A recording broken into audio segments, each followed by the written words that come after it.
Well, what's up, everybody, and welcome to another video game and PlayStation podcast. I'm your host, as always, Rob Fanzo, joined once again by Mr. Rocket League aficionado himself, Matt Rhodes. Hey-oh, he finally got it right this week. I did. Aficionado. That is correct, sir. All right. Matt, we got a great show lined up this week, and perhaps a slightly different show, because there was some news. I mean, there's lots of news, as always, but some of it was outside the PlayStation realm, so we're going to talk about that. We are a PlayStation podcast first and foremost, in case you didn't know. We are one, you are two. But today we're going to talk about Nintendo news, an article that suggests Xbox should move away from console business. That's actually going to deal with our topic of conversation. And then we're going to dig deep into PlayStation and what are some of the games that stuck with us the most, along with the segment this week I am calling This Day in Gaming History. History. But first, let me remind you, if you like what you hear and you want to early, or if you want to keep the mics on and allow us to do a little bit more than just this podcast, along with some Let's Plays. In fact, there's going to be one going up that's going to be Patreon exclusive this week, and an opportunity to receive lots of other cool stuff like joining us for our Let's Plays. Find us over at patreon.com/weare1youare2. And Matt, it wouldn't be a show to showcase our nerdiness if we didn't talk first about what we've been playing. Oh, well. Same every week, and you nailed it with the description of myself. Rocket League.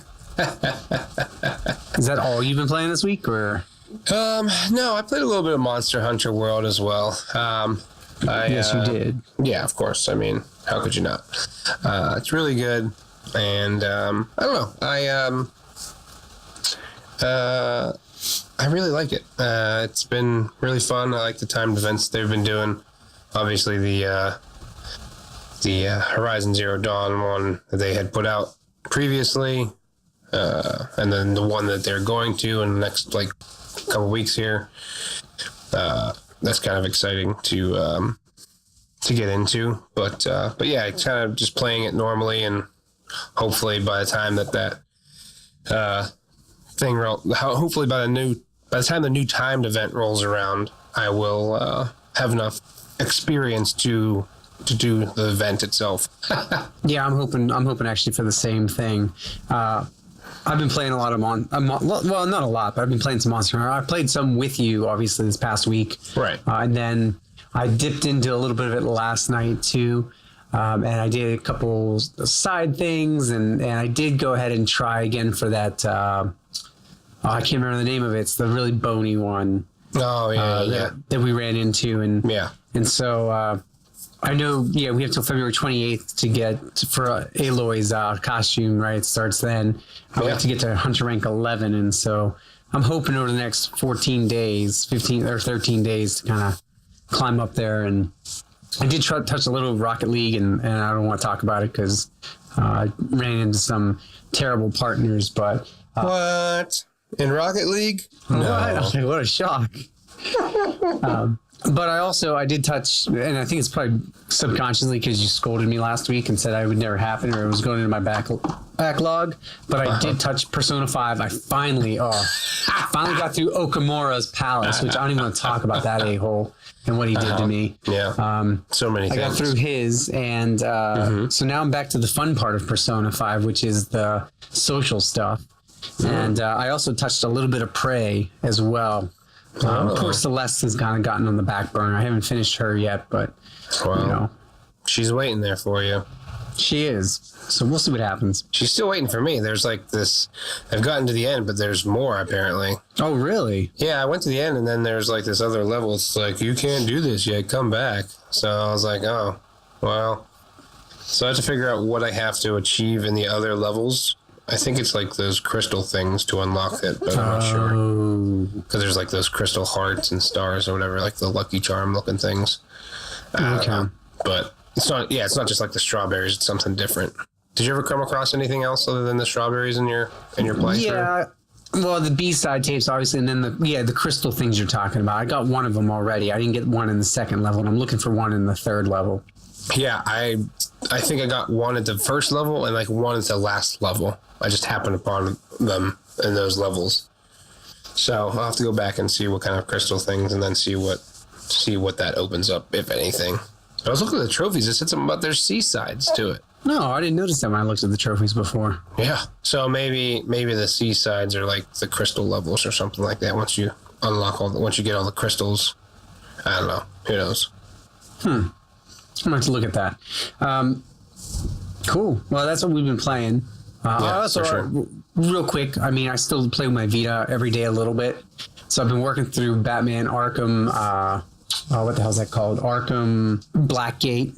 Oh, nice. And yeah, well, it's not so nice. It's the 2D Metroidvania style. I mean, I can never say that. And the issue I really have with it is there's so much backtracking. I can't do it anymore. Just so much backtracking in that game. And then the enemies don't really respond, so it's kind of just running around. I mean, that's literally half the game, I think, is me running around. So starting to lose patience with that one. Yeah. But it's also, I haven't played as much this week because I've been watching Altered Carbon, which is a different story. Oh, I marathoned that with my girlfriend. That's what our Valentine's Day was. So good. Yeah, that was pretty good. So good. Say. We'll talk about that at a different time. That's right. Let's talk about that. Yeah.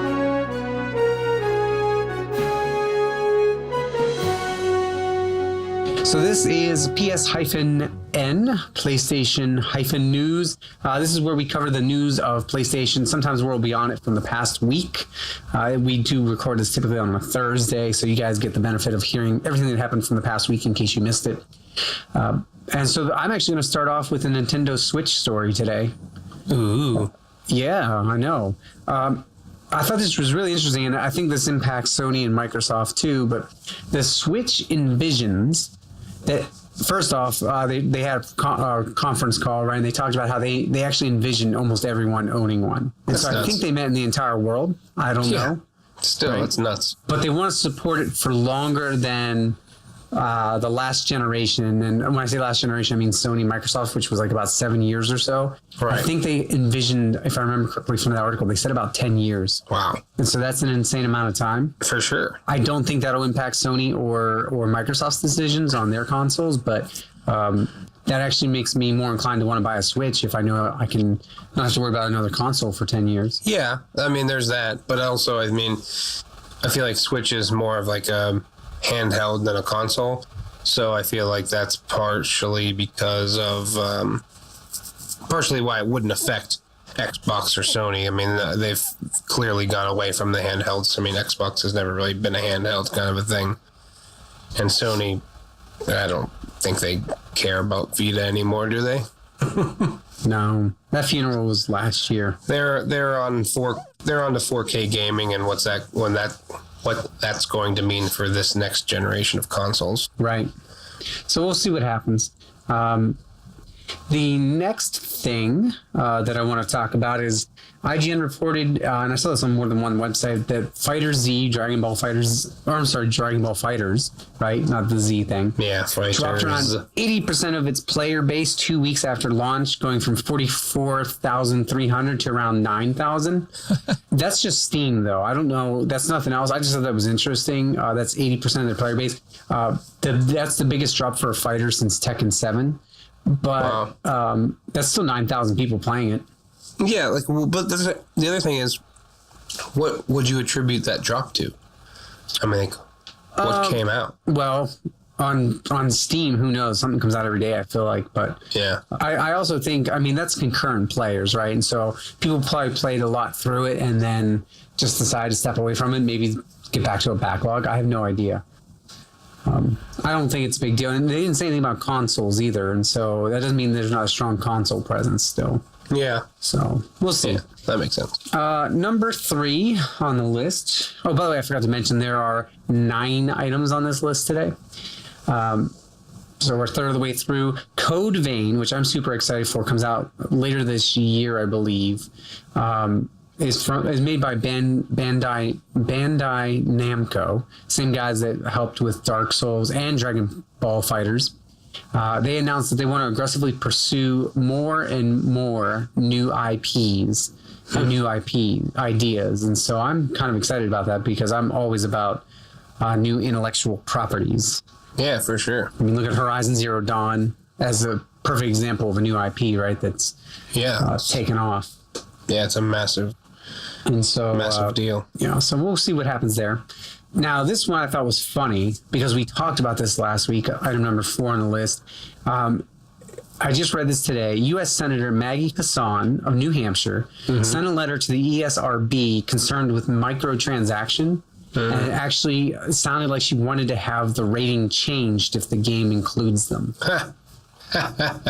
But changed to what? I would think since you're not allowed to gamble, till a certain age, if it's considered gambling, I mean, it only goes up to M for mature, right? Well, technically, there's the AO, the adults only. Yeah, but no one gets that rating because stores won't carry it. Like Walmart will not carry AO games. Like there's not enough of an online presence to market an AO game anymore. You know what I mean? Right. Like it's just not feasible, which is stupid, but I get it. Well, I mean, my guess would be maybe what she wants then is maybe just an M for mature. I think that would make sense, M for mature. Yeah. Yeah, well, maybe, I don't know, I feel like then if that's what she wants to push or whatever, maybe they need to just create a new rating system. You know what I mean? That's just more transparent with the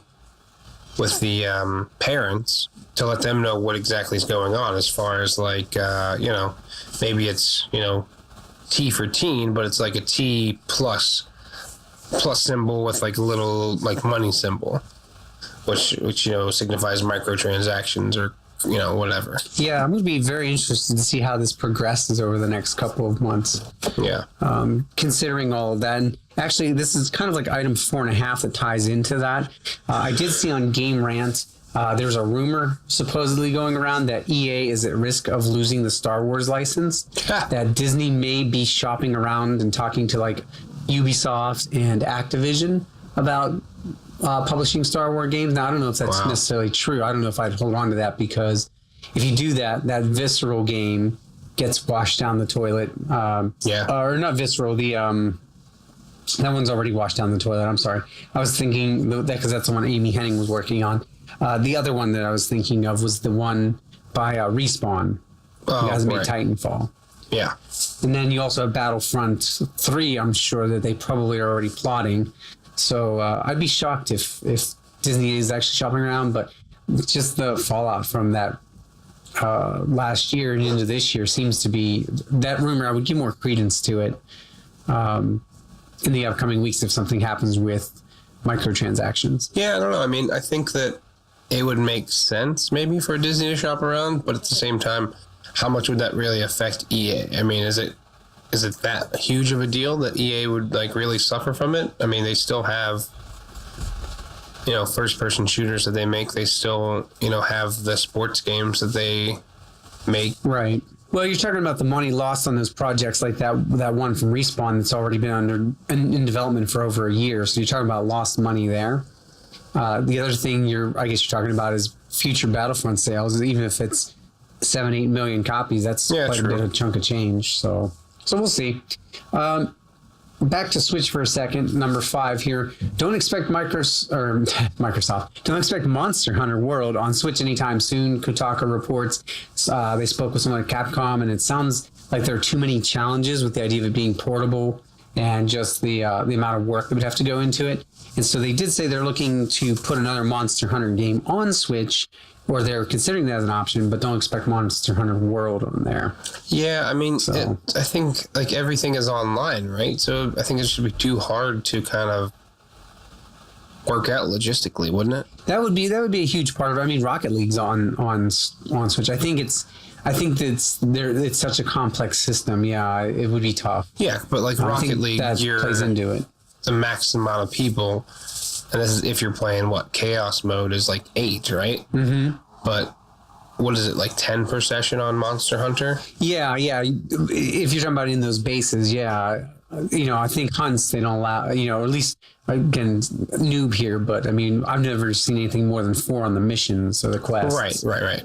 You are put in an online session with 10 different people, right? Automatically, but when you go on your quest, you can only do like 4 players. But yeah, I don't know. That'd be weird. Maybe there's just too many variables with the world and like how the world is created. Maybe. Yeah, he sounded like. I mean, from what I read, it sounded like it was just there was a lot of things behind the scenes that go on that might be too complex to transport it over to Switch. Yeah. Speaking of Switch, we're going to talk about Twitch here for number 6. See what I did there? DMC. What? Because they Devil May rhyme? Cry. What was that? Because they rhyme?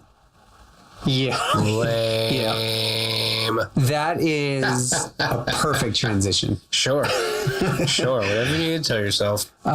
So DMC, Devil May Cry, is free to Twitch Prime members later this month, the 27th actually, or if you have an Amazon Prime account, you can get that via the Twitch desktop app.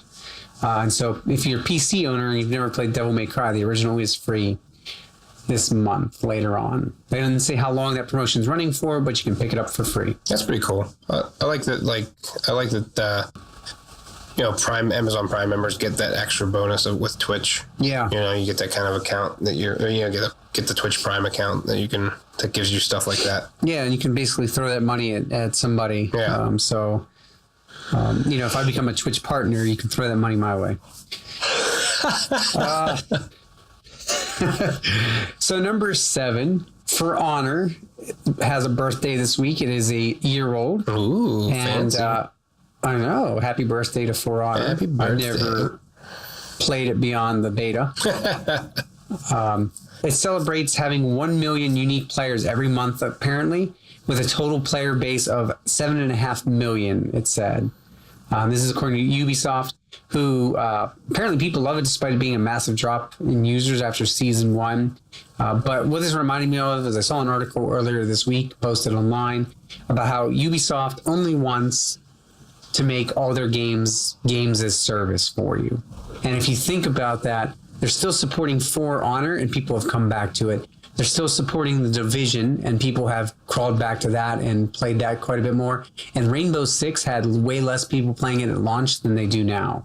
And so they are really interested in maintaining the lifespan. They've kind of taken a page out of Rockstar's book with Grand Theft Auto Online. Right. And they've really just continued to pump out content for those games, which is kind of impressive. I know I bought Rainbow Six real dirt cheap at one point. I think it dropped down to like $20 or something.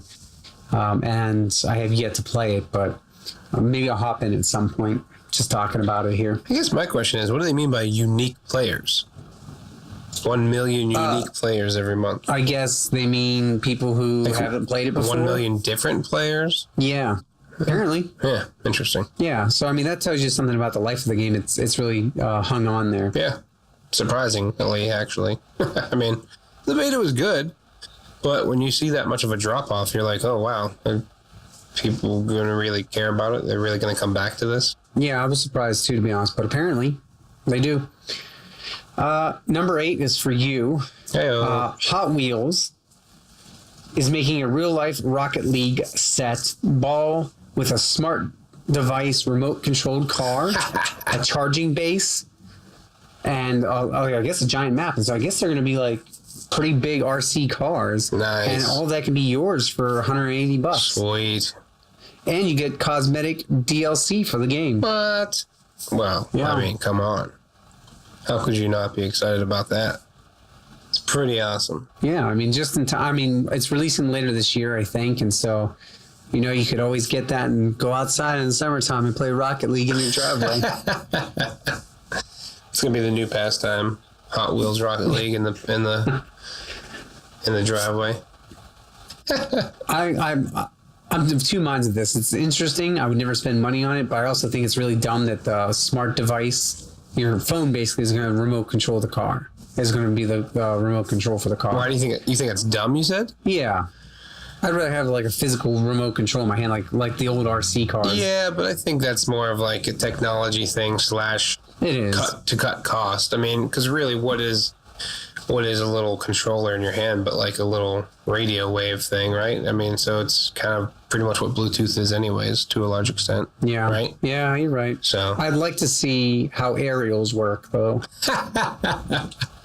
Dude, you're going to see videos of people in real life like doing like these like fake air dribbles. Yeah. You know what I mean? Like where they're just going to like set it up where they're like suspending the cars from like wires and stuff. Yeah. So we'll see how it happens. Yeah. Number 9, I thought this was kind of cool.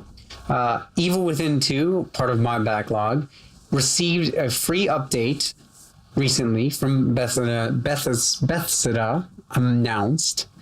What? And they received... Bethesda, thank you. I am having a hard time talking today. So, Pretty sure you had the that's same true. exact issue last week. You're right. It's got to be something about Thursdays. But anyway, they're receiving a first-person mode. Ooh. So it's like Resident Evil 7 now. Oh, that's cool. Yeah, I thought that was really cool. You know, if they could do that and then throw it into VR, that'd be even neater. Oh, wow, yeah. And then, so I miscounted. Number 10. Yeah, they're 10 total. Yeah, I know. I forgot the number of Hot Wheels. Apparently, Shaq Fu, A Legend Reborn, is coming to PS4. It is a reborn 2.5-dimensional beat-em-up, and it promises not to suck sometime in 2018. And that was literally from the trailer I watched today. Promises not to suck? It kind of said that because it said in 1992 or 1990, I can't remember when it was, Shaq Fu was released, and it sucked. It sucked a lot. And then it goes on to show the new gameplay for this one. So it's not a reboot. It's actually like a whole new game. Also, but with the Shaq Fu name. Also, what exactly is 2.5D? Kind of like that. Kind of like Batman, the Arkham Gate that I was telling you about, where it's like Metroidvania style, where it looks 2D, and so you're running left and right on the screen, but you can sometimes go into the background. Oh, okay. Right, so that's 2.5D. Right. Okay. It gives the concept of looking 2D, but also feeling 3D at times because you're maybe the camera swings, but you're still on a 2D movement pattern. Right. That makes sense. Yeah. Well, we'll see. We'll see what happens when it comes out. Yeah, it's probably still going to suck. Yeah. I'm not holding my breath on that one. Yeah. All right. That's it for the news. Bye-bye, news. Bye, news.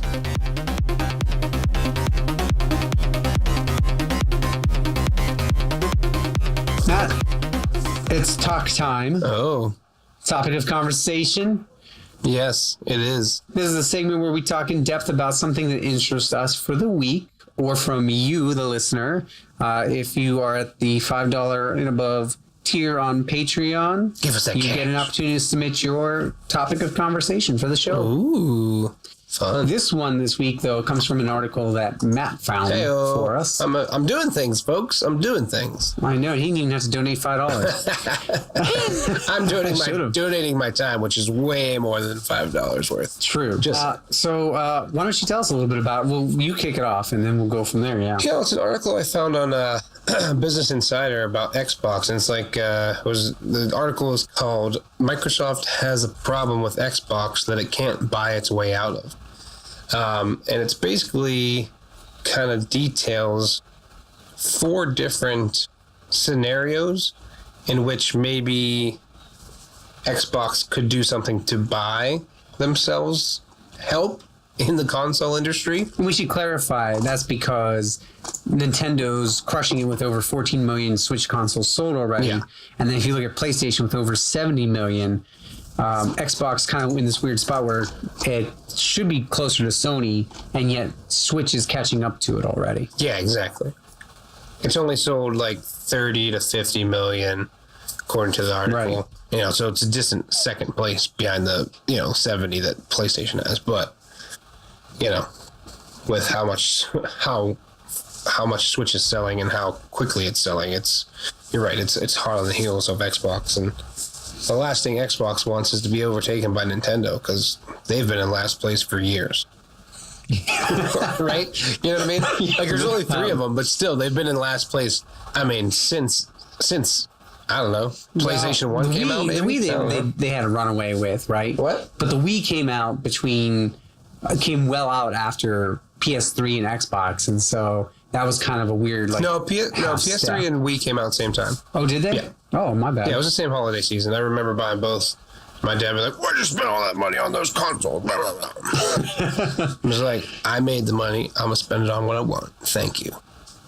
But no, yeah, I'm pretty positive they came out the same holiday season. Okay. But still, that was like, PS3 days, and I mean they sold okay, I guess, right? I mean, Yeah, I think so. Wii was pretty good there. But Xbox, I think, was still top dog then. Back then. Right, absolutely, yeah.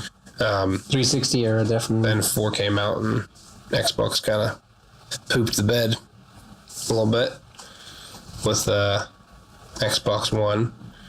And now they're kind of like, oh, what should we do? So that's basically what this article is about, and like the rumors of like what they might do.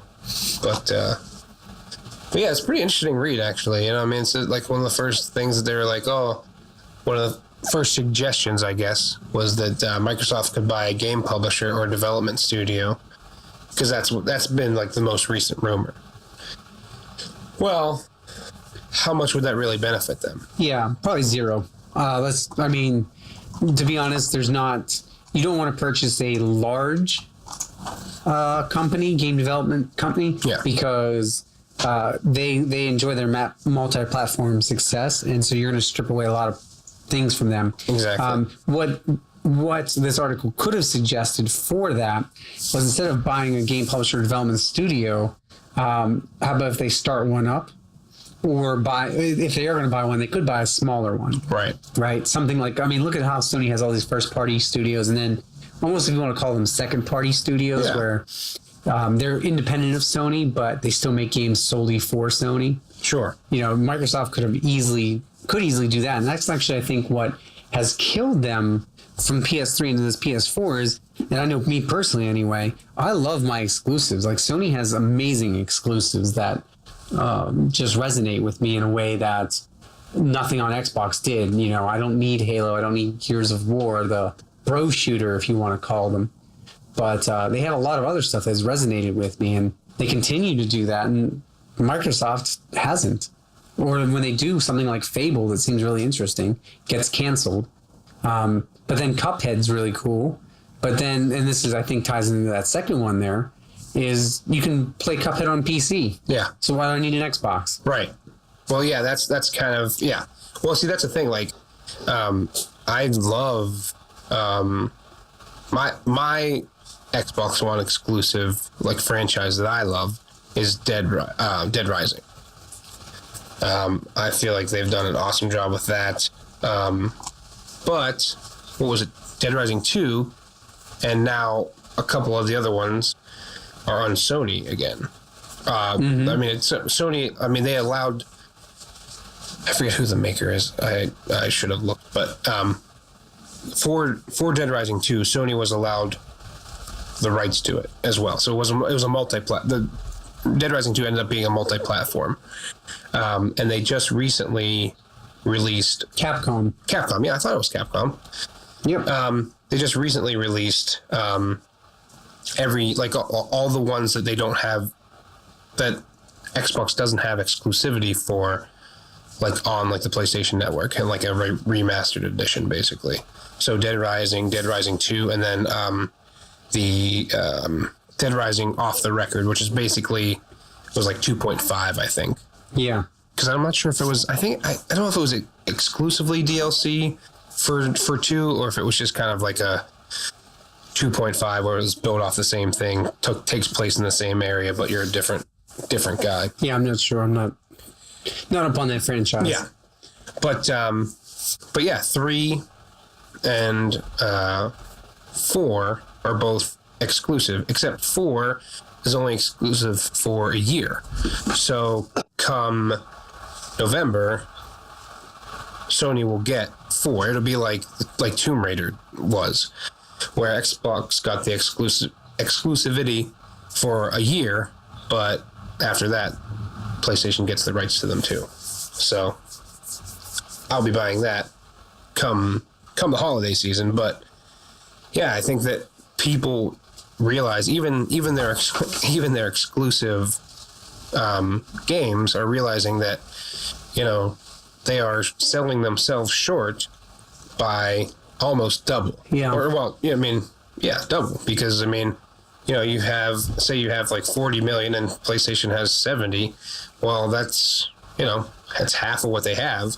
So why not give yourself a chance on 70 more million people, right? Right. And that's why I'm surprised PUBG. I mean, they said right now they're exclusive to Xbox.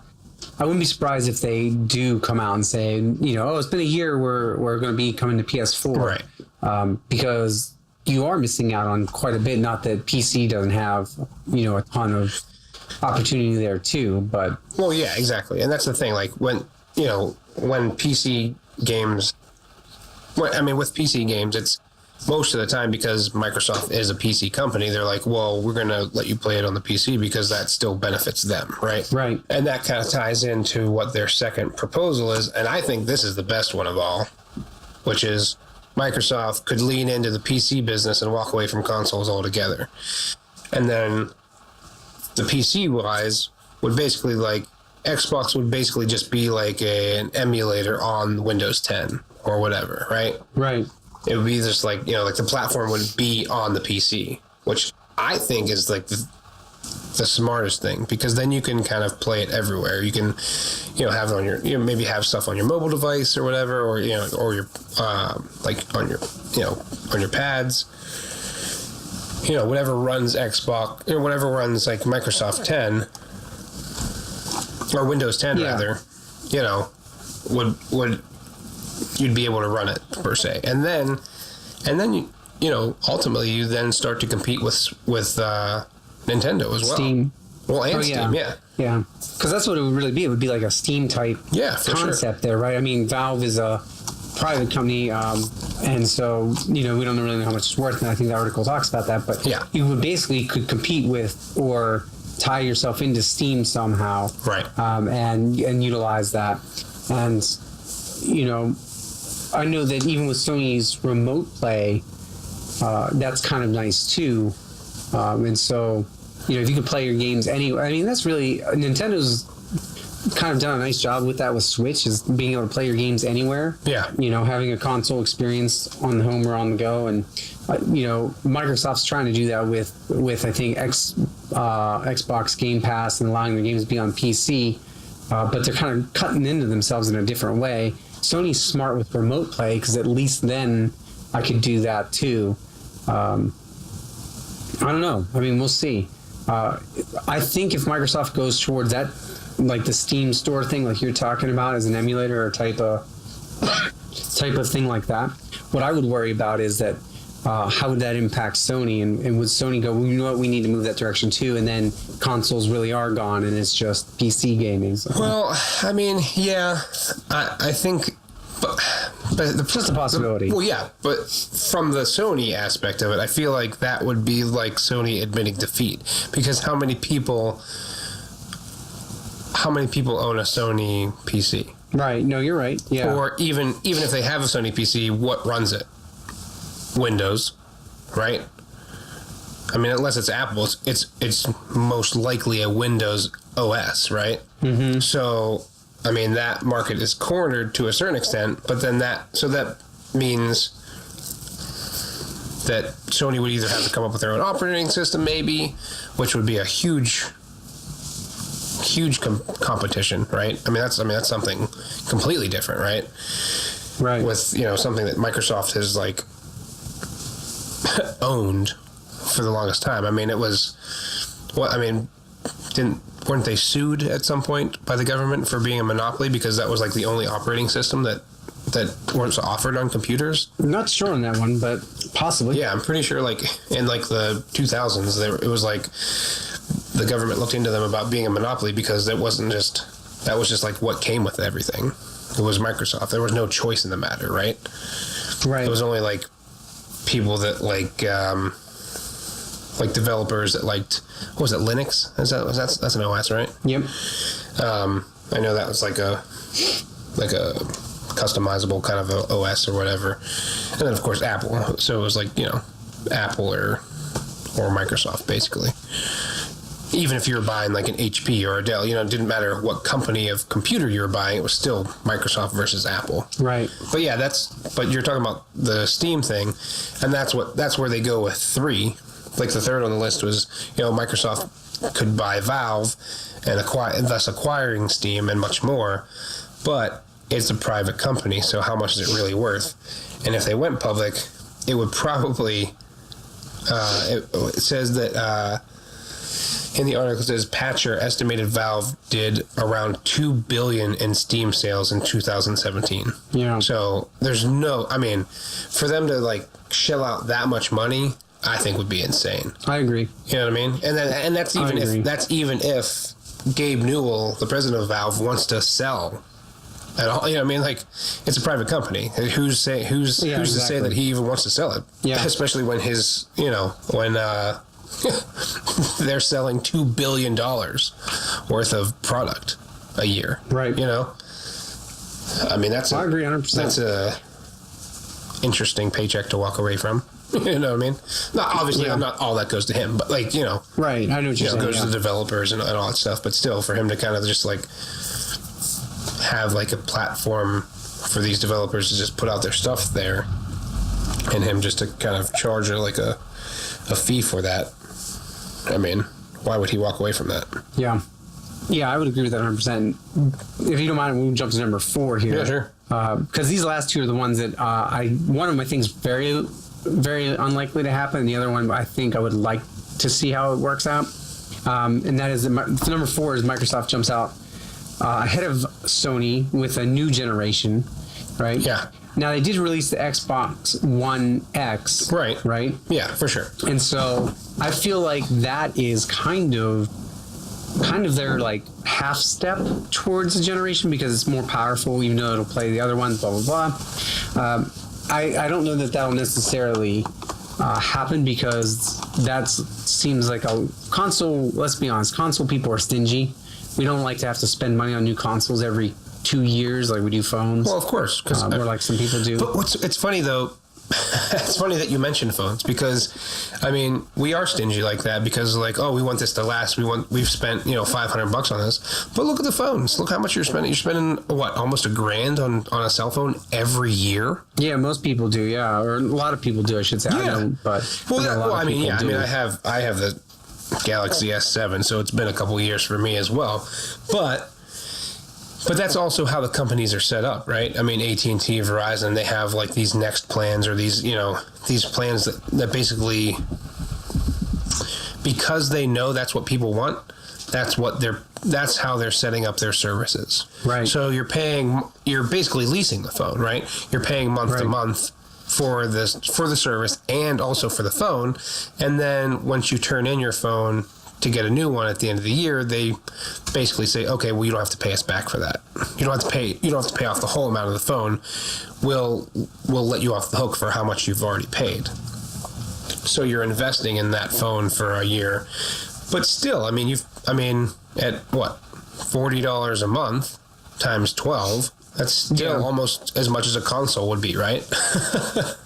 Yeah, and maybe, I don't know, maybe that's a weird solution too. You lease out an Xbox, right? And then they continually generate them, and maybe like we do our phones where you trade in, you get a certain amount towards the new one. I mean, I know that would be so I'm weird, personally not a fan. I hate that. I'm not a fan of trading in my hardware, but maybe that's another step that we don't have here that's an option for them to consider as well. Yeah. I personally like number 5, and that's that they became a streaming game platform, kind of like Netflix. Yeah. I think that would be amazing. And we talked a little bit about that last week, right? Or was it 2 weeks ago? 2 weeks ago, yeah. We talked about so should Sony have its own Game Pass because they have PlayStation Now, but it's not quite the same. Right. What I would love about this, actually, if Microsoft really wants to get down and dirty with it, is you can get Netflix on your PS4, right? Yeah.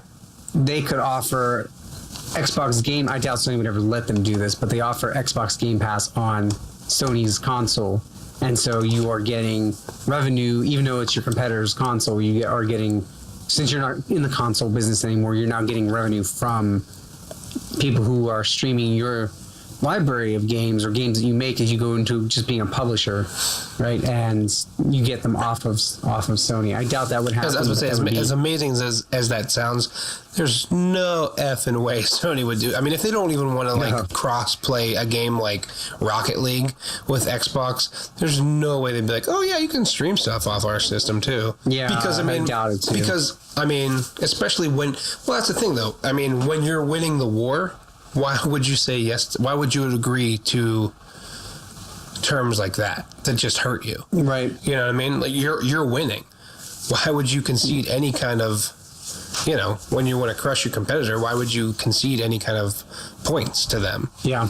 But the other thing that it boils down to too,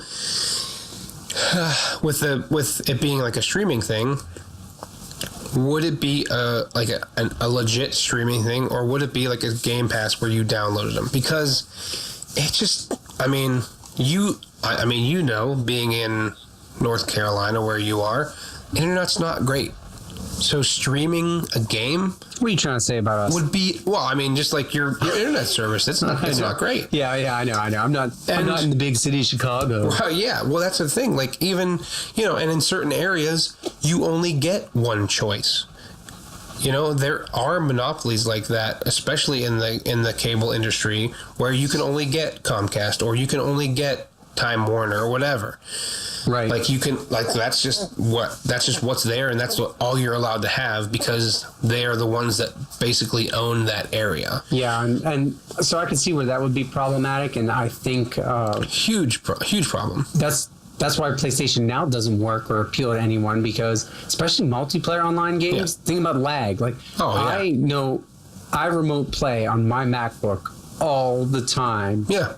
When I'm watching something on TV. Yeah. But I will remote play Persona 5. I will remote play Celeste. And actually, Celeste the other day made me mad because there was just enough lag. You know how precision jumping you have to be with course. some of those platforms. Yeah. And no thank you. I tried one game of Rocket League remote play, and my teammate was like, "What are you doing?" And I was like, "I am so sorry. I will not be remote playing after this game because I am failing miserably because of the internet." Horribly. Yeah, right. Well, that's the thing. I have a good internet connection. I know we joke about North Carolina, but I have a really good internet connection. Right.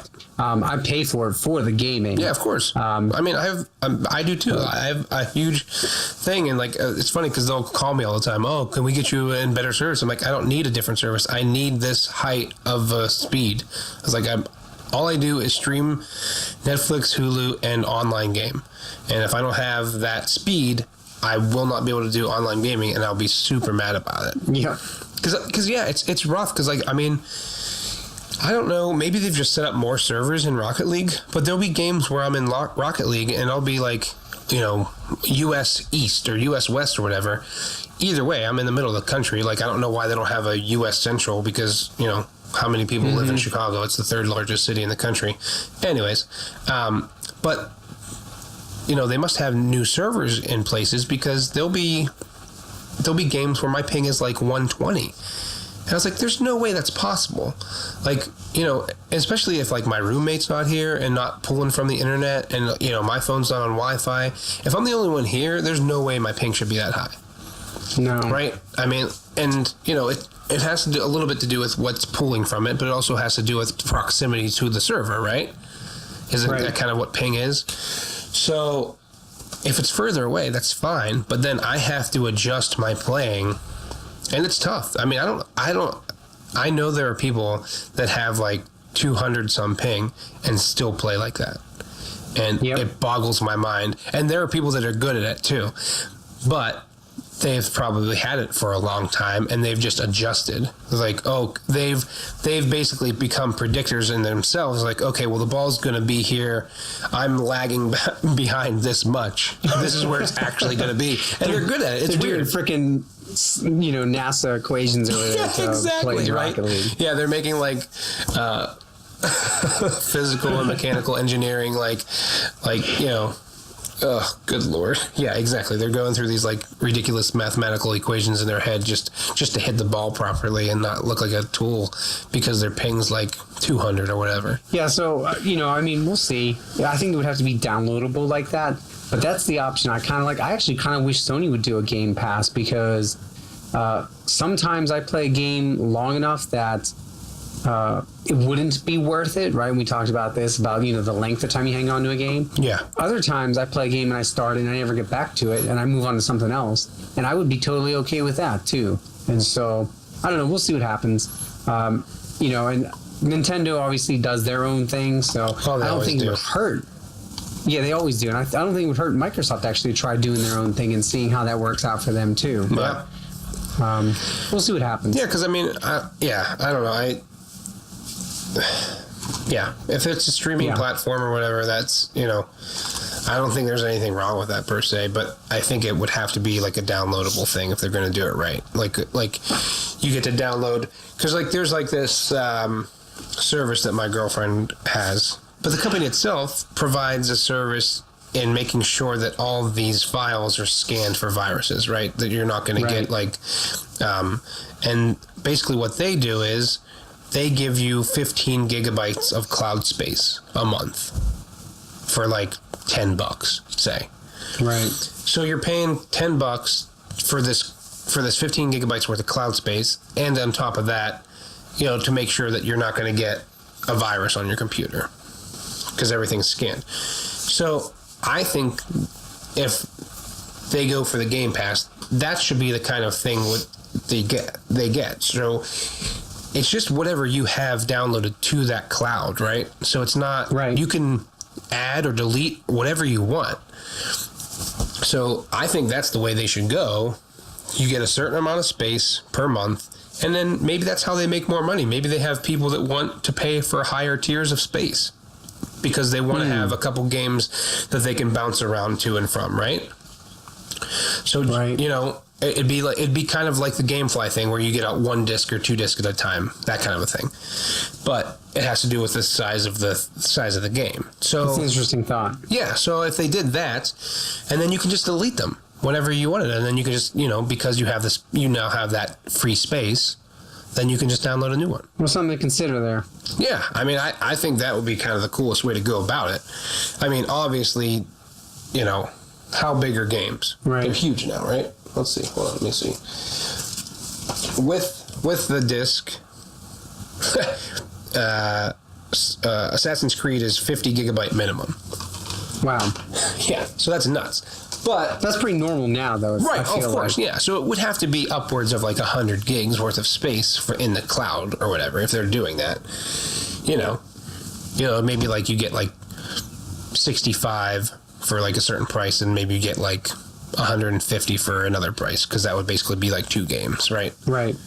But I don't know. I think that's the way to go about it, personally. Not a bad suggestion there at all. I don't know. I think that wraps it up for me. Yeah. I thought it was an interesting article. Yeah. And I don't know if any of it will come to pass, but at least Microsoft has some options on the table according to this article. Yeah, so. Exactly. And it would be interesting to see how Sony counters that. I mean, I feel like if they go the way of the Game Pass, then Sony has to do something to respond, for sure. Yeah. But absolutely. I really think that's the only viable option for Xbox at this point. I mean, maybe the new generation console, maybe they do that better, or, maybe they bring out a new one quicker. But at the same time, what if you do that, you put your money into that, and then Sony's is better because they've had more time for the technology to advance. Yeah. And then you're kind of, each company is kind of, half a generation away from each other or ahead of each other. And I will posit this first thought, too, to kind of wrap this up. Sure. Everybody thought Sony was kind of done for, or was on the losing end last generation. And then towards the very tail end of the generation, Sony actually overtook Xbox. And so, although it seems rather insurmountable, I think Microsoft's probably going to continue to innovate this generation to put themselves back into that position where by the end of the generation, leading into the next one, they look like the more desirable company if Sony stays status quo and doesn't do anything about it. But that's what's so wonderful about competition, right? If they don't have this competition, Sony doesn't up their game to become the winner of this generation. If Sony isn't winning is just winning this generation hands down, and Microsoft is like, oh, we're going to throw it in the towel, Sony doesn't have to do anything else. Right. You know what I mean? But since Xbox is losing, they're like, okay, well, how can we innovate the next generation? And, maybe you're right. Maybe it's just kind of like, maybe from now on it becomes a back and forth where this company is on top, so it forces the underdog to create bigger, better things for the next generation, which, again, I love as a consumer, and you should too as a consumer, because that competition makes everything better for you. You know what I mean? It keeps, that way there's no status quo. You know what I mean? Like in these, Right. like in these areas where only you can only get Comcast, so they only offer like 50 megabytes worth of speed or whatever. Like whatever, like that kind of stuff. Because they don't have to. They don't have to care. These companies don't have to care then. Exactly. I would agree. And, speaking of Sony and responses, I'm just going to chime in with some breaking news here. Ooh. That I just happened to catch as I opened up. So we're talking about, what does Sony do to differentiate itself from Microsoft too, Xbox. And we know that they have VR. They've dipped into the VR world. Sure. And we know that it seems like it's going better than they expected. Yeah. Well, starting February 18th, they just tweeted this out 2 hours ago, so I didn't see it. Starting February 18th, VR is going to go back on sale for $199 again. Wow. And so they're going to have that on sale. The Doom. What was the original price? $299 is what it is right now. And then the one with Doom included. Yeah. And the demo disc and the PlayStation camera, the Doom bundle basically. Sure. That's normally $399 is actually going to be $299. Nice. And then the Skyrim bundle that has Skyrim along with all the other camera and all that other equipment as well, that's normally $449 is going to be $349. And so even if you want just the headset itself, because I have the camera, for example. Yeah, right. Right? $199 is a steal for VR. Yeah. And I am shocked that they're doing that again, but they are really pushing that hard. And so, Sony is... That's something else that, again, Microsoft, we talk about what does Microsoft do, but Sony has VR, and clearly they're not afraid starting a couple days from now to push the envelope there and put it on sale again for a week. But see, that kind that kind of scares me to a certain extent too. Because in my mind, that kind of says, wait, are they going to put all their eggs in one basket for this next generation and push VR so hard like they did with Vita and then it flop? Well, because isn't kind of what they did with Vita? Didn't they have that huge push where they dropped the price and they made a bunch more, and then it still kind of piddled out? No, they didn't. With Vita, it wasn't really. They dropped the price only after it was clear that no one was interested in Vita. All right. And so, what I'm amazed about this is that they already said they were making profit off of VR. Yeah. And so, since they're already making profit, that's probably why we're seeing price drops, because they're thinking, well, now they had almost, I think, they sold over 1 million. They were getting close to 2 million units. Which is way more than they expected in its first year. Yeah. Let's say they sell another 500,000 here for whatever, I think that's doable. Sure. You're talking about 2.5, 3 million units, and then you have over 150 VR titles coming out this year. And so you're talking about all the software off of that. Yeah. Because people are going to crave that content since it's new. Yeah. They're not dumb at all. I wouldn't mind a pro bundle with the VR headset, right? Like a PlayStation Pro and then like a new version for like $500. That would be worth it too, but what about what about the graphics though? Well, look at PlayStation 1, right? That was a big deal graphic wise then. Yeah. Now we look back and we go, So now we have these beautiful consoles. Right. We're looking at VR and we're going, but I say give it another 5-10 years and it will be where PlayStation 4 Pro is, and I can't believe VR looks this good. Yeah, but at the same time, I know it's a different kind of experience, but aren't phones kind of already beating VR in that sense? Like with screen, with as far as screen resolution and that kind of stuff. Yeah, I think with VR, what makes it tough, and we're getting off on a tangent here, but what makes it tough with VR is that you have to consider wrapping a person in this world. Right. And so you're not just talking about a graphic challenge, you're talking about a gameplay challenge, right? Because this is a different way to play. Yeah. And I think about when I did the demo at Best Buy, right, when it was before it came out, and I did... I did that too. I did Eve... Yeah, was it Eve Valkyrie, was it? Yeah, that one made me a little nauseous, but I like me too. I liked the underwater one, where you're just in a cage, looking around. That was kind of cool. Too. But that made me a little nauseous when I took off at first. Yeah. And so it's those, how do you overcome those challenges? And I watched a documentary recently where they talked about, it was more contemporary, where they talked about making games in third person with VR and how it's just as immersive if you do it right. Right. But you're still figuring all that out. And so I think we have this conversation in 5 years and we go, I can't believe how far VR has come. Oh, yeah. Because I really don't believe it's going away. I think it's going to grow. And I think that Sony is making sure of that because Sony has outsold probably Oculus and Vive, Vive, just by the simple fact that they're so cheap. Yeah. They're making sure that they are going to be, just like they pushed Blu-ray, right? They're going to make sure that they own that market and change that market. Yeah, that makes sense. Let's move on to, it's part of our topic of conversation today, but it's kind of a little side note. Valentine's Day just passed because we're recording this. It was yesterday. It was yesterday. I don't really celebrate it, but I thought what we could do is talk about... You don't celebrate the Hallmark holidays? No. Come on, Rob. I guess How not. dare you not be a proper consumer? I know. How dare I not be an American? I just learned actually in a lot of Latin American countries, it's actually more, it's called, it's not just called Valentine's Day. It's like friends and family and love day. Like it's just, you celebrate anybody. Share the love day. Yeah.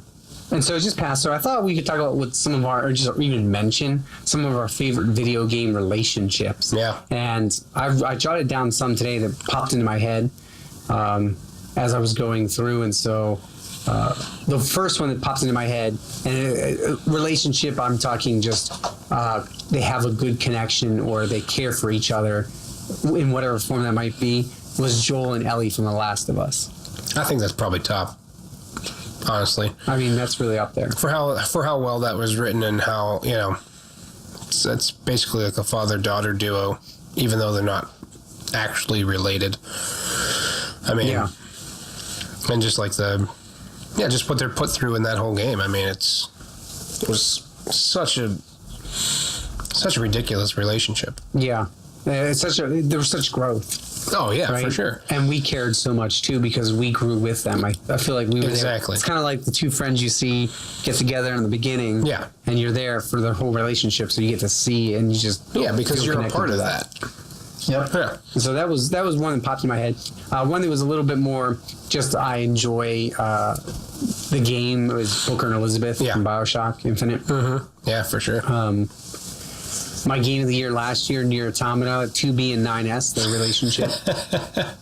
That was like a little brother and sister, I feel like. Why does it always end like this? Yeah, that was. She was just like always like, okay. He was so whining. She's just like, all right, whatever.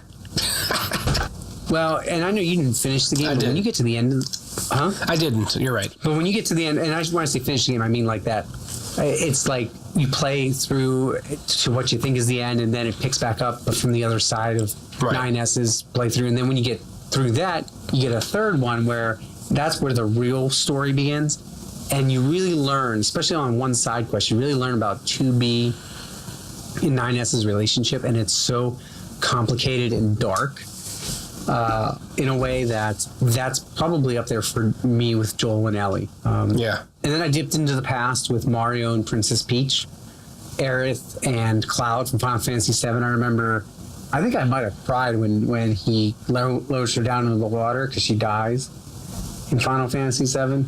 Yeah. Because Sephiroth kills her. I think I might have teared up a little bit then. And then I teared up again when I lost all my save data on the memory card from PlayStation 1 because it got corrupted. And then Link and Zelda. And then Shadow of Colossus. I totally forgot that Wander in Mono. You never played that, right? I have not, no. But the whole premise is you carry this girl. You don't know what their relationship is in the beginning. You just carry this girl. They could be brother or sister. They could be lovers. They could be best friends. And you place her on this thing, and you want her brought back to life. And that's why you have to go defeat the Colossus, because it tells you if you defeat all these colossi, I will revive her for you. And so that's the whole point of that journey, right? It's really cool. That's cool. And then, of course, Uncharted, Nathan Drake and Elena. Yep. Love that. And then you never played Life is Strange. I just played it, and I feel like a sinner for saying that. I just played it at the end of last year. Yeah. Max and Chloe, Life is Strange. Yeah. Oh, man. Talk about... That reminds me of Joel and Ellie, the way you kind of grow with them. Okay. and watch them reconnect, and you're like, wow, I really appreciate what they are. Yeah. And then the other one I had listed here is just any Persona game. I was thinking 4, but I was also thinking, since I'm playing 5 right now, any of the ladies that you decide to develop in a relationship with. I feel like all those characters, I have a relationship with all 5 or 6 of those main characters, but then you can also romance one of them if you once you build max out that confidence. And so, Right. Makoto's my girl. That's who I'm working towards maxing out my relationship with. But Anne and a couple of the others are awesome too. But so those are ones I could think of. I don't know if there's any you want to add to. The one that is current to me is probably Celeste. In Celeste, like her battle with herself, basically. Oh, all right. And like her relationship with herself, and like how like her dark side kind of takes control, and how she realizes that she can't just get rid of her dark side. How it's a part of her no matter what. She can't just run away from it. And how that dark side is part of you, and it's kind of like Jekyll and Hyde-ish, where she realizes that. I mean, obviously Jekyll and Hyde is more like definitive, like. But she just realizes that it's a part of her. It's something that's not going away. And, just letting the dark side be a part of her but not control her is kind of like interesting in how they go about that. And then, I don't know how you missed these. I don't necessarily have to name them off, but I mean, I guess I will list a couple. Tommy Vercetti from Vice City. Carl Johnson from San Andreas, Tony Cipriani from Liberty City Stories, basically any Grand Theft Auto protagonist, and the hookers. Yeah, how did I miss those? Because, I mean, I don't know. I mean, in that case, you might as well include Duke Nukem and any of the strippers. Oh, there you go. There you go. Yeah, I mean, that's still a relationship. It may be a paid relationship, but it is a relationship nonetheless. But then on a realistic note, oh gosh, I'm terrible with the names, but like another Rockstar, Red Dead Redemption. Oh yeah, Marsden and his family. And his wife. Yeah, him and his wife. And that's perfect because that game comes out later this year, so yeah. We'll see how anything in that connects or ties in, if at all. Yeah. All right. Yeah, that's good ones. I didn't even think about those. I was too busy thinking about my more serious relationships, I guess. You gotta think about them all, No, I hear you.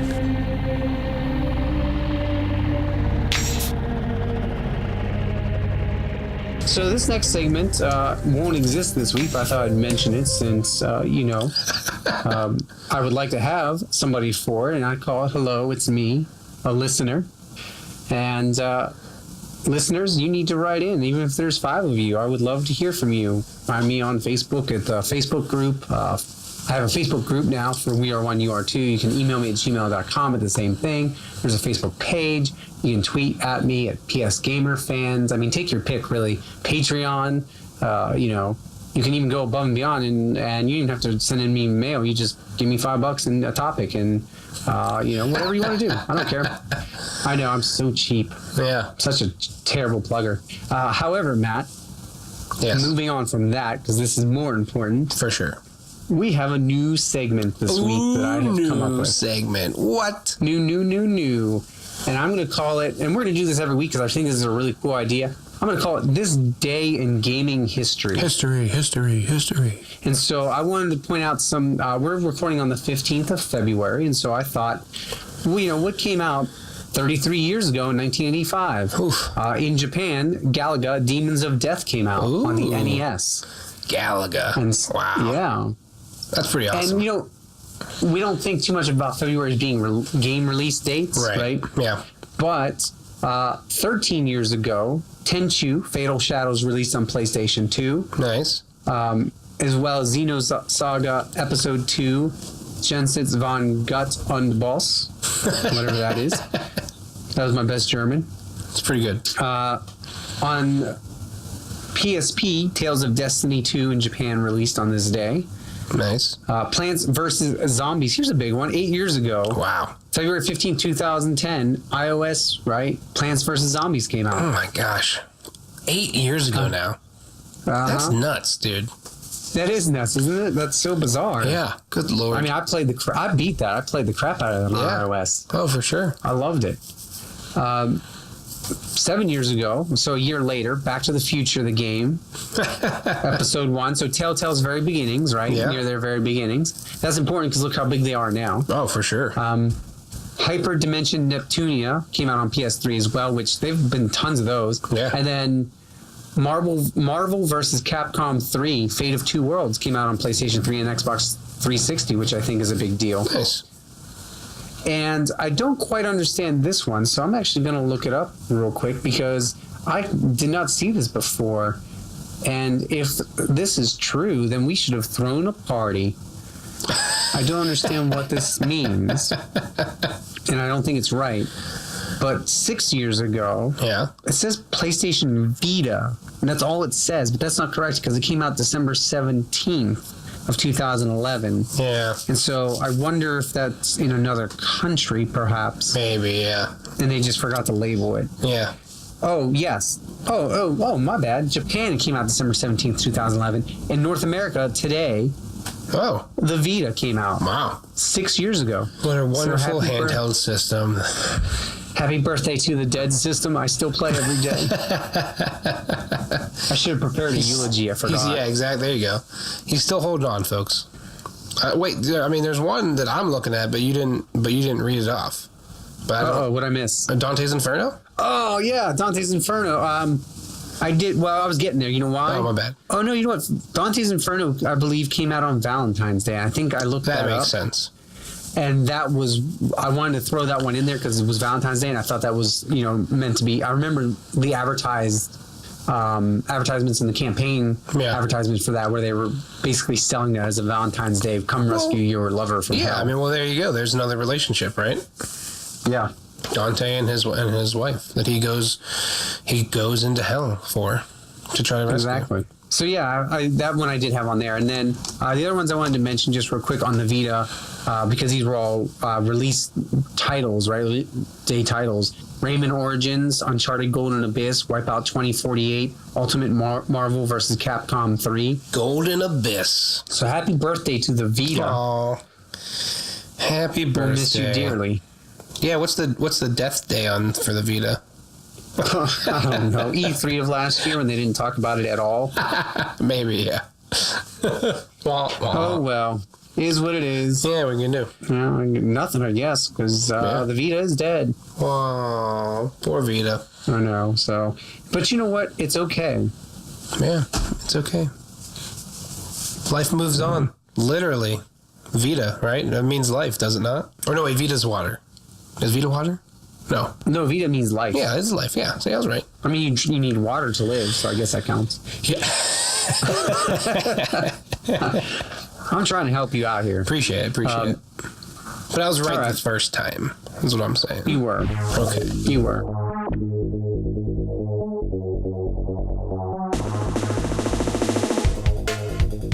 So, this is our new segment. Not new segment, I'm sorry. It's an old segment we used to call the PS Vlog or the PS Drop. Yeah. We're now calling it See You Soon. See you soon. See you soon. We'll see you soon. Oh, we will. So these are new PlayStation games coming out the week of 2/13 of 2018. Okay. And so Dynasty Warriors 9 launches February 13th on PS4. You know, that was the big deal. I've never played one of those. What? I've played maybe one, and it's a button masher for sure. But there's something just really nice and calming about just like beating the crap out of the controller and thus beating the crap out of hundreds and hundreds of guys. I don't know. I don't know. It's different. I mean, it's definitely it's a button masher. It's really what it is. You get like I'm not against it. They just never never caught my eye. Yeah, you get like these ridiculous hit combos. You know, because they're just like waves and waves. It's basically like it's like you versus an army of like soldiers, right? So, So like these waves and waves of like soldiers, just from the little bit that I played. I've not played a lot of Dynasty Warriors, but from the little bit that I have played and within demos and stuff like that, that's what it seems like to me. But it's still fun. It's still a cool thing to do, just to kind of like hack and slash and all these like things coming at you. I don't know. A couple other ones coming out this week. Crossing Souls on PS4 Digital. Ooh. In 1986 California, a group of friends discover a mysterious pink stone that allows them to travel between two realms. This gang will live the summer of their lives in an adventure that will get them involved in a government conspiracy. Sounds like Stranger Things. Right. It actually, I implore you, if you are listening to this podcast, please go look at the cover art for this. It is Stranger Things. What is it called again? You've got a redheaded girl, Crossing Souls.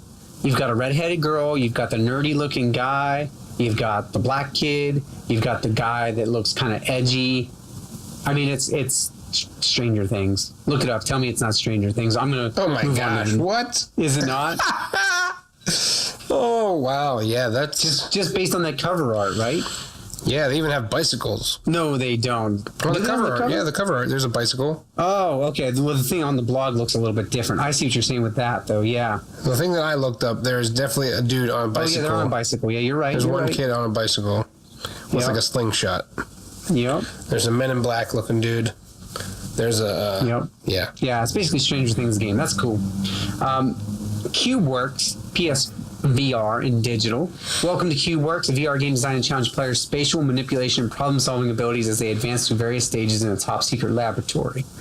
I would be interested in that because it's like 3D Tetris, spatial manipulation. I would love that. Yeah. Also on PSVR, I think I would love this. I think I might have to get PSVR. I'm going to read the name of this one. It's a simple, immersive, silly, rowdy party game. Take turns throwing bottles, darts, chairs, tip jars, or anything else you can get your hands on at opponents. And it is called... Drunk Dodgeball. Ah, close. Drunken Bar Fight. Yeah, man, I knew it. Oh, gosh. Yeah, that's crazy. That's exactly what it's a tip jar. Oh, Drunken Bar Fight. Yeah, that's... I might, yeah. Talk about getting nauseous playing VR. That's probably what's going to happen, though. Right? Because you probably won't be able to control like the camera as well, right? I don't know. I guess I think there's a requirement. You probably have to drink while you play it, though. I mean, that would make sense. Drink in real life or in the game? Yes. I'm sorry. Yeah, drink in real life. Yes. It's VR meets drinking game. In real life. Who gets into a drunken bar fight sober? So, tools. Oh, man. Tools, Rob. That's the answer. Tools. You know what? I would make us both play that if we got enough Patreon supporters. Drunk. We would have to play it drunk. Yes, agreed. Dynasty Warriors 9, I mentioned this already, digital and retail. Experience the thrill of a one versus thousands is what you were talking about. Yeah. An all-new open-world setting. Ancient China is depicted on a single vast open-world map. Also, while maintaining the series' intuitive controls, we have included a new Muzo action system where you can experience the thrill of one versus thousands like never before. The Fall Part 2, Unbound, is on PS4 and digital. You are an AI that has broken free of your shackles. Now a human quote-unquote user from across the global network has attacked and infected you with an error redacted. Make a new rule. Save yourself. Hunt them. End them. Do anything. Use anyone. Become unbound. Ooh. Actually, that sounds very cyberpunkish, and I kind of dig that. What? I have to check that one dig out. Cyberpunk? No, right? And it's only $16.99. It might just be up my alley. Ooh. I know. We're gonna check that one out. We're still doing that medieval dodgeball. I was about to say, we talked about medieval dodgeball, and then I forgot about it, and I was like, I looked it up, I was like, oh man, we really need to play this. Yeah. This one I heard really positive. Alana Pierce from IGN talked about this one. It seems really positive. It comes out this week. It's called it's PS4 digital. It's Faye, and I think it is actually one of those like little indie Ubisoft titles. Okay. Don't quote me on that. Faye is a new type of platform adventure where the story is up to you to discover. Without hand-holding, told wordlessly through the discoveries you make during gameplay. She had high things to say about that. Wordlessly? Yeah, apparently there's no. There must be no dialogue, no directions, nothing. You just plopped down somewhere and you learn about the story through the world. So you're basically a baby No, with you're no some parents. Sorta, I mean, kind of, but you're a. It looks like you're like a little raccoon type thing. Right. So I'm not saying that you're actually a baby. I'm just saying, but that's basically what you are, right? You're a baby. Oh yeah. There's no true, you can't understand anything. There's no dialogue. Right. You have to learn from just doing. It should be called Baby Simulator. Baby Raccoon Simulator. Baby Raccoon Simulator. Baby in the forest. That's right. Forest Baby. Forest Baby, yes. Guilt Battle Arena comes out on Valentine's Day, so it's already out. PS4 digital. This frantic 2D couch combat game, you have one bullet to fire at your opponents. After firing your gun, you must rebound your bullet before firing again. If you catch it? You must, yeah, I guess. That looks like a good, that actually looks like a pretty good multiplayer game as well. And this is digital, you said? Yeah, digital. PS4, it's out yesterday. I kind of want to check that one out too. There's all these crazy good multiplayer small time games coming out worth looking at. Yeah. All right. So I'm definitely gonna look that one up. Let's see. Next one on the list: Kingdom Come Deliverance. I was reading about this one today. It's out digital and retail PS4. It sounds kind of cool. You're Henry, the son of a blacksmith, thrust into a raging civil war. You watch helplessly as invaders storm your village and slaughter your friends and family. Narrowly escaping the brutal attack, you grab your sword to fight back, avenge the death of your parents, and help repel the invading forces. That one sounded kind of interesting. Wait, is this what? Sorry, is it digital or regular? Digital and retail, both. Yeah, is this the multi-platform Kingdom? Yes. Okay, so this is like the big title. This isn't like the indie thing. It isn't some indie thing. Right. Yeah, I've seen some good things about that actually. Me too. I've heard that it's like pretty true to the time period. It's not like all like done up extra fancy for no reason. It's like pretty true to like the design is pretty true to what it would be like in those times. Yeah, which is what interests me about it. I think that's really kind of cool. That I feel like it's nice to go to different worlds that people have created, but to kind of go back and have the developers research stuff like that immensely is really cool for me. Yeah, I'm in complete agreement with that. And so that's one that I didn't hear much about until today. But when I was looking at stuff, and it's something I think I'll consider looking into a little bit more. Yeah. And checking it out. All right. Knockout League, PSVR. So you could probably play this one right after you play drunken bar fights. Because this is an arcade-style boxing game built from the ground up for VR. So nice. If you want to just punch something this week in PlayStation VR, it's going on sale. Do it. You've got plenty of games. Right? Just punch it. So that's another one. This one I caught my eye too, just because I think it's an interesting title. Although I read a review on it on Kotaku, and it didn't seem too worthwhile, but if it had been executed a little bit better, I think I would have been interested. It's called The Longest 5 Minutes. It's on PS Vita digital. And you have to break up with your girlfriend. That's a long 5 minutes. Go shopping with her. It's a long 5 minutes. So you play as a hero named Flashback as he and his friends battle the evil Demon King. And what's really cool about it is the game starts off, you're in the final battle, but you can't remember how you got there. Oh. And so your character starts remembering stuff as you go through the final battle of the game, and it takes you back to different parts in the earlier parts of the game to play. So you started the ending, but the game is basically flashbacks. Yeah. Huh. That actually sounds pretty interesting. Yeah, it's like Memento the game. Right. Here's one for all you nerds out there, Mahjong Carnival is out on PS4 and digital. The most beautiful places in the world will spin you around in melodies of carnivals and leave you with impressions of visiting famous festivals. Complete 120 unbelievably entertaining levels and spend more than 8 hours traveling around the most amazing places of our world. But it's still Mahjong, right? Oh, yeah, still Mahjong, yeah. But they didn't say, I'm actually giving them bonus points for not saying Mahjong once in the description there. Yeah. Like if I read the description to you, you wouldn't have known. You're right. You would have never guessed that one. I would not have been like, ooh, Mahjong Carnival for sure. Yeah. So this next one, can I go before you go to the next one? I gotta say, what do they do that it takes you off to these worlds? I don't know. Who plays Mahjong for 8 hours?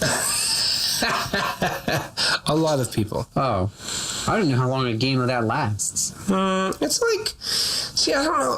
I don't think it's just like a solitaire kind of a thing. I mean, it can be. Like, it can be solitary, but I'm pretty sure you can play it with people. You know, it's kind of like, I feel like it's kind of like an Asian dominoes.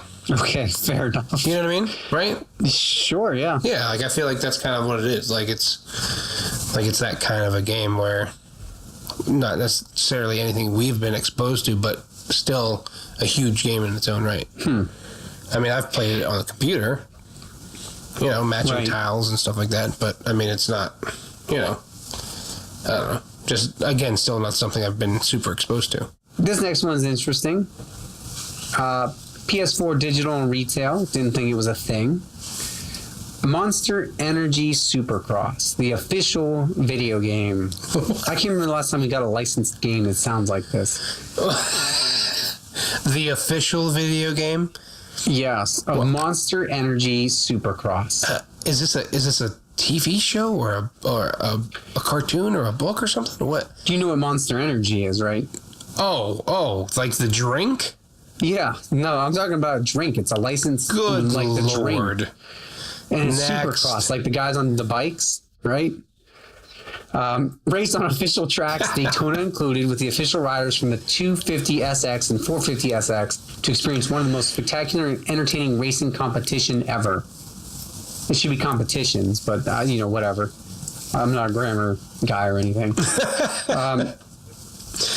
Please, the people that are drinking Monster and playing this game do not care about that S at the end. No. I'm excited about this one because we talked about this weeks ago, and it's finally out. Pinstripe is out on PS4 digital. Ooh. Explore 6 hauntingly beautiful levels of hell using your slingshot to fight your way through bizarre beasts and interesting puzzles. So I don't remember if you remember talking about that one, but that's the one where I think you have to go through hell and your father's there or something. And we talked about that at one point a few weeks ago. Did we do a trophy thing for that? We did. Is that what it was? That's how we talked about it? It was a trophy thing, right? Yeah, and we looked up a trailer and we thought it sounded or seemed kind of interesting. Yeah. It looked very Nightmare Before Christmas-ish. Yeah.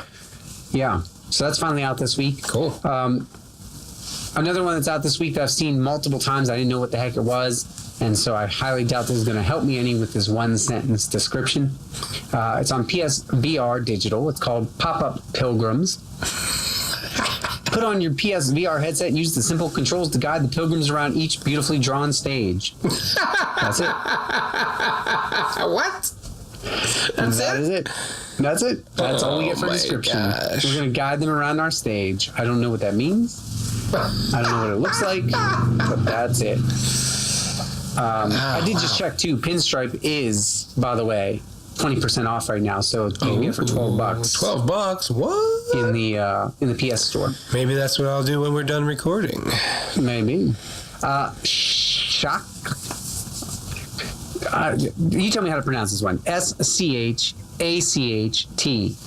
What is it? One more time? SCHACHT. Shacked.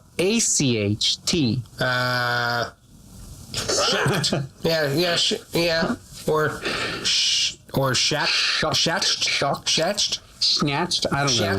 Shatched. But like snatched, but with that a sh. Scat. What if it's like school, like skact? Scacked. Could be scacked. It could be skact. Maybe they're both K's. Yeah, maybe they're both K's. It's going to be scacked. Skact. So anyway, whatever the hell it is, it's a fast-paced 3D platformer set in a sci-fi interstellar battle zone. In the highly competitive gameplay, you have to run against yourself, your friends, and against strangers from all over the world. So it sounds like a 3D platforming runner with a terrible title.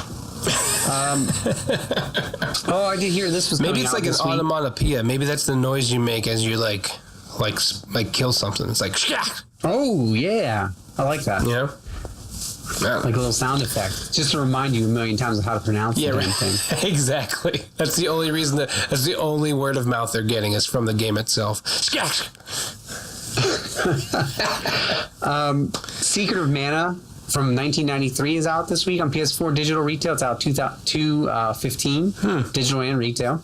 Originally released in 1993, The Secret of Mana is by far the most popular title in the Mana series. Now it's finally getting a long-awaited full 3D remake. Fancy. So that's cool.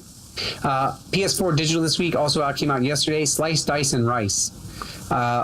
One clean hit kills. Slice, Dice, and Rice is a fighting game with no health bars. It revolves around the idea of finding an opening in your opponent's defense and ending the round with a single clean hit. What does Rice have to do with it, though? I don't know, because it's Asian, and they felt that they needed a third thing, like Slice, Dice, and, well, what else you got, guys? Well, we got a samurai hat on there. Probably making rice. I don't know. That's the only thing I can think of, right? Like, why would you do that? Slice, dice, and rice. Maybe when you hit them, maybe like the one hit kill, they just explode into rice, and you and you collect the rice, and that's how you get. If that's true, how you eat for the night. If that's true, that's a day one buy for me. I'll buy it right away. If you explode into rice, I will buy that game and stream it. Any game where you explode into rice and then consume it later for energy and sustenance, yeah, day one for me. That makes sense. By the way, that scat, its price is just as weird. It's $13.49 on the store, so that's just as weird as its title. Good Lord. So I don't know what they're doing there. They're just trying to mess us up. Anyway, all right. Well, we screwed up the title. Might as well make the price weird. No one can pronounce it, so if we give them 50 cents off, they'll be happy. Sprint Vector, PSVR Digital. Sprint Vector is the ultimate competitive VR game, a multiplayer adrenaline platformer that merges the physical thrill of athletic competition with the unhinged energy of a crazy game show. So it looks like you're going to do a lot of running. Ooh. True Fear Forsaken Souls Part 1 is out PS4 digital this week. It basically looks like The Girl from the Ring.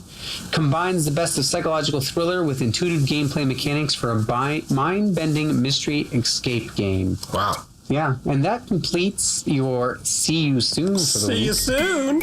See you soon. All right, Matt. So, moving on to our next segment here. It's called What Would Matt Do for That Trophy? This is where Matt makes up descriptions or trophy names for a game that we may or may not have heard about that week. Oh, I get all of these off of PSN profiles. And I found this one 2 weeks ago, or last week, I believe it might have been even. And I decided to save it because I decided to do some more research on it, and I couldn't find diddly squat on it. So we're going to talk about it. It's called Birdcakes, and it has no publisher. If you Google it, nothing comes up except pictures of cakes shaped like birds.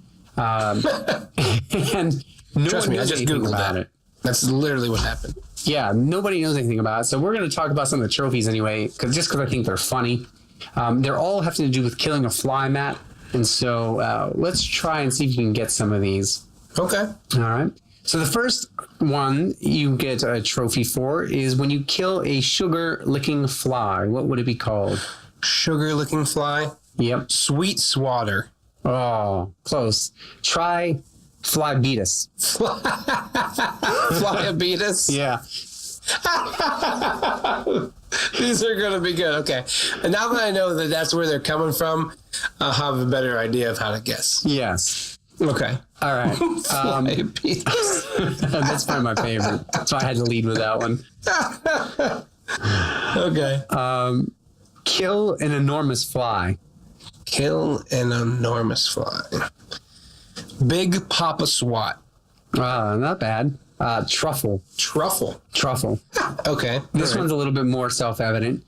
Kill a burping fly. Burping fly.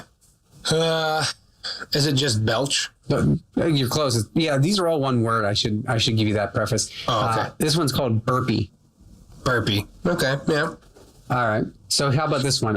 Kill a bull fly. Bull. A bull fly. Kill a bull fly. Bull splat. Try bouillon. Bouillon. Okay. Yeah. All right. Kill a tiny fly. Tiny fly. I'm trying to think of one word. That's the challenge. Biddy. Oh, that's not bad. It's called Footloose. Footloose? Yeah, Footloose. Like the A movie. tiny fly called Footloose? Yeah.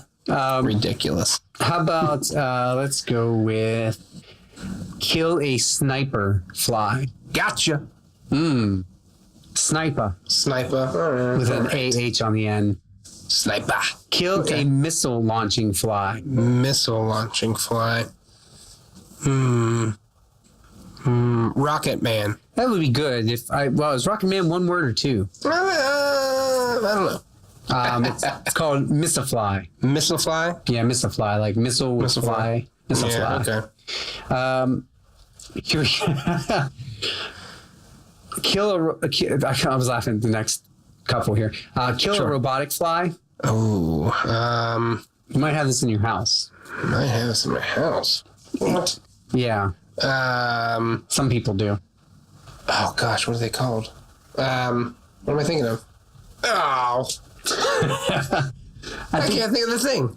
What? Can you describe what it does? I bet I The might. little floor sweeper things. Yeah, you're on the right track. Oh my gosh, what are they called? Stupid sweet bot things. I don't know. When I say you're gonna go, it's called Roombly. Roomba. Yeah. Damn it. Yeah, you were close. I mean, you knew it. Yeah. So think big with this one. Think of this one's two words. Think of a movie. It's called Kill the Big Metallic Fly. Big metallic fly. So you threw me off with there being only two words, because I was gonna say Metal Gear Squishy.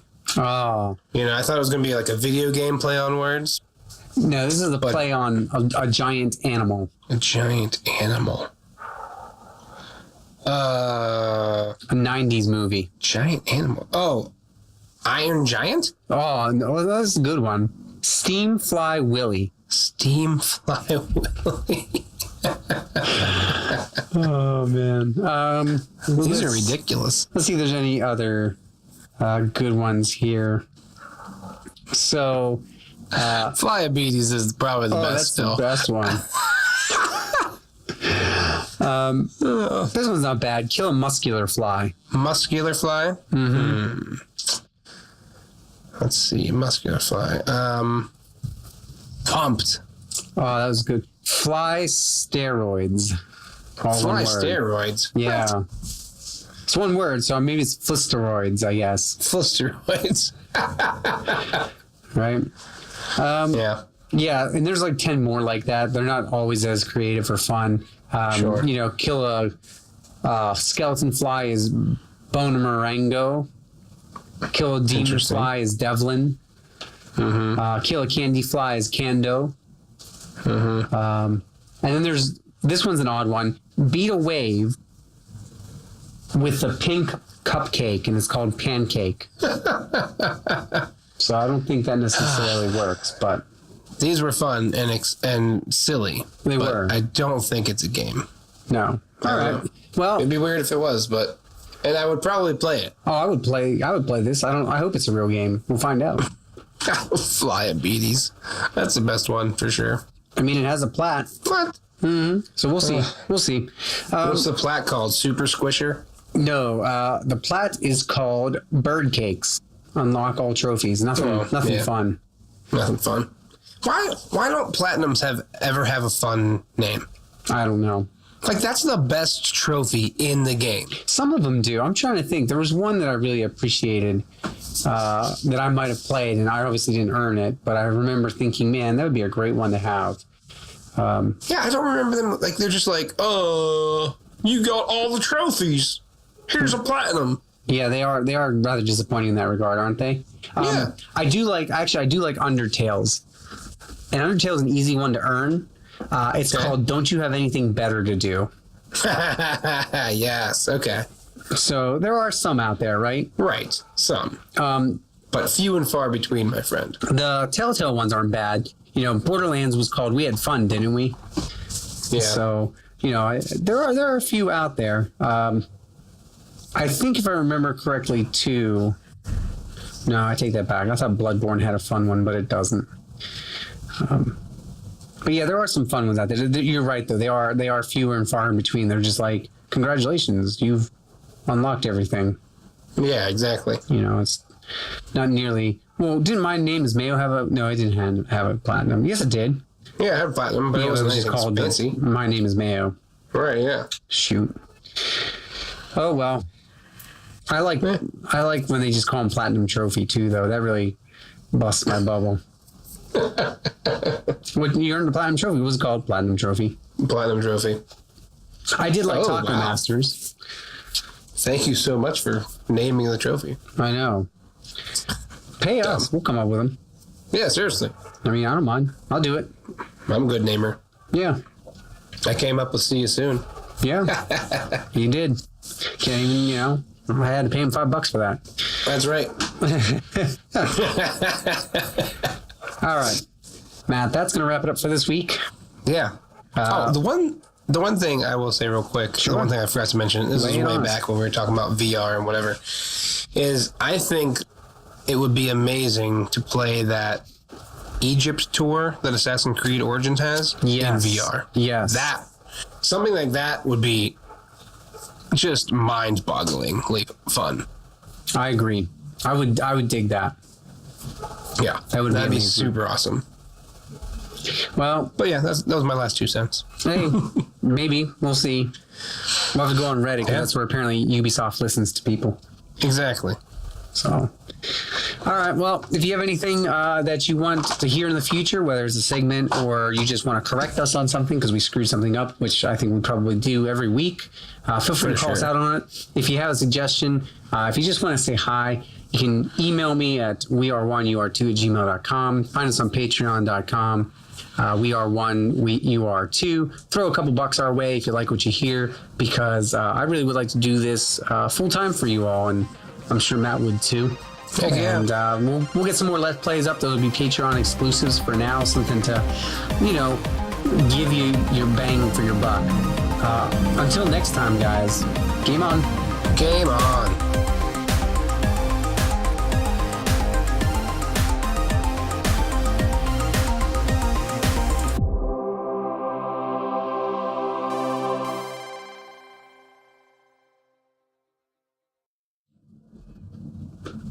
This is this week's outro music. Outro music for this week. It's always different from the week before.